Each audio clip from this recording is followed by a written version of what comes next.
Ever get that feeling like everyone's talking to you about tariffs? Not to you, headlines, debates.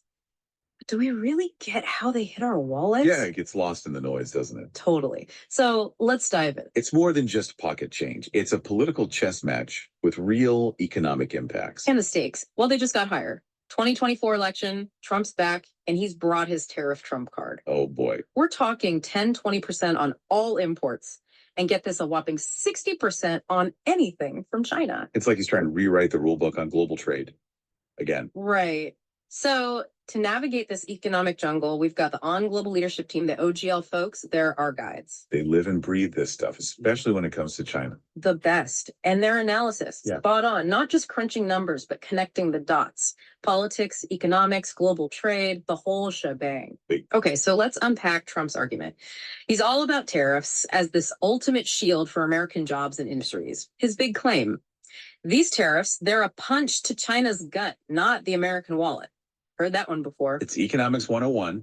And I hate to be the bearer of bad news, but it's been debunked for decades.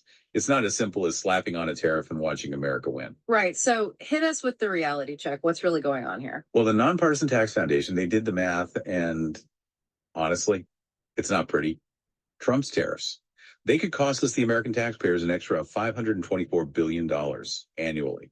Let me put that in perspective. Please. We're talking a potential hit to our GDP, jobs vanishing. They're predicting up to 684,000 jobs lost, and our capital stock taking a serious blow. This isn't jump change. Okay, so for those of us who don't speak fluent economist, imagine your weekly grocery run suddenly costing 20% more every single week. Ouch. Right. But here's my question. Where's all that extra money going? Straight to the U.S. Treasury. That's where the China pays myth falls apart faster than a stale fortune cookie. See, tariffs are slapped on goods, not countries.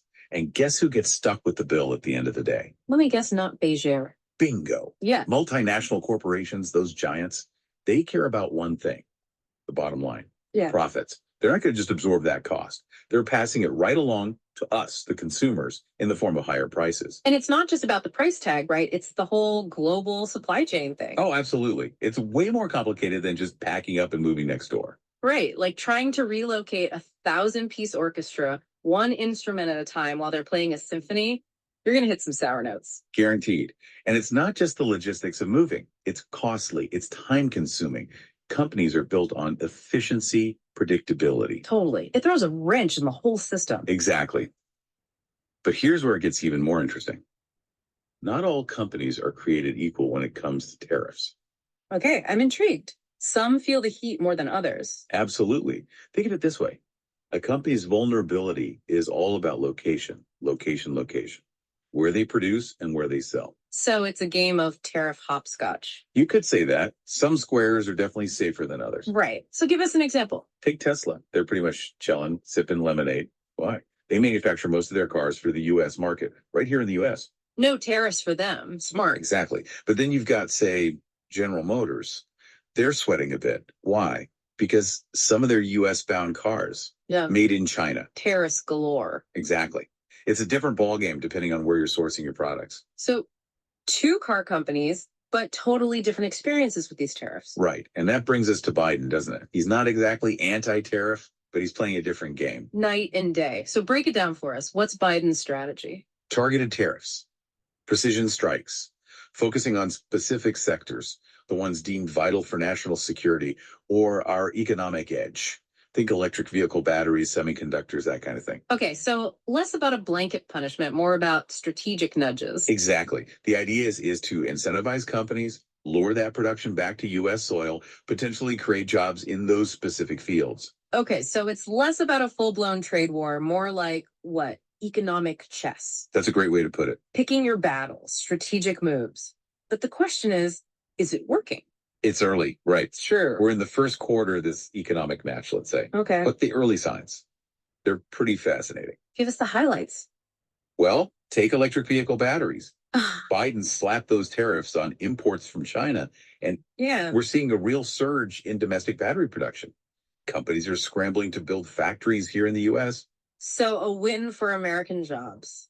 Potentially, yeah. Okay. But we can't just declare victory. Right. We got to look at the bigger picture. Help us unpack that. Sure. So we might be creating jobs in the short term, but could these tariffs actually make EVs more expensive for consumers down the line? And are we potentially, hindering innovation by limiting competition? Yeah. These are things we have to consider. It's a balancing act, isn't it? Trying to boost one industry without sending the entire economy into a tailspin. Exactly. Exactly. So does this take us back to our original question? Are tariffs just this blunt instrument destined to backfire? Right. Are they inevitably going to do more harm than good? Yeah. Or can they be used with surgical precision to hit very specific goals? It's like that old saying, if the only tool you have is a hammer, everything looks like a nail, right? 100%. You got to have the right tool for the job. And we need a more nuanced approach, one that really considers those complexities of global trade. Yeah. It's not simple. No, the interconnectedness of supply chains and the potential fallout for, businesses and consumers. Yeah. So much to think about. So where does this leave us? What's the takeaway for our listeners who are trying to, wrap their heads around all of this? I think the biggest thing is don't buy into those simplistic narratives. Right. It's not black and white. Exactly. Tariffs aren't inherently good or bad. They're a tool in the toolbox. They are. And like any tool, they can be used effectively or they can be misused. Powerful tools can be dangerous. Absolutely. So stay informed, right? Yeah. Pay attention to the specifics. Who's actually benefiting from these tariffs? Who ends up footing the bill? And what are those long-term implications for the economy as a whole? Don't just read the headlines. Yeah. Read between the lines. Exactly. Look for the nuances, the complexities, because that's where the real story is. 100%. And don't be afraid to ask those tough questions. Yeah. Challenge those assumptions. Demand evidence. Yes. Because at the end of the day, this isn't just about some abstract, economic theory. It's about our lives, our wallets, our futures.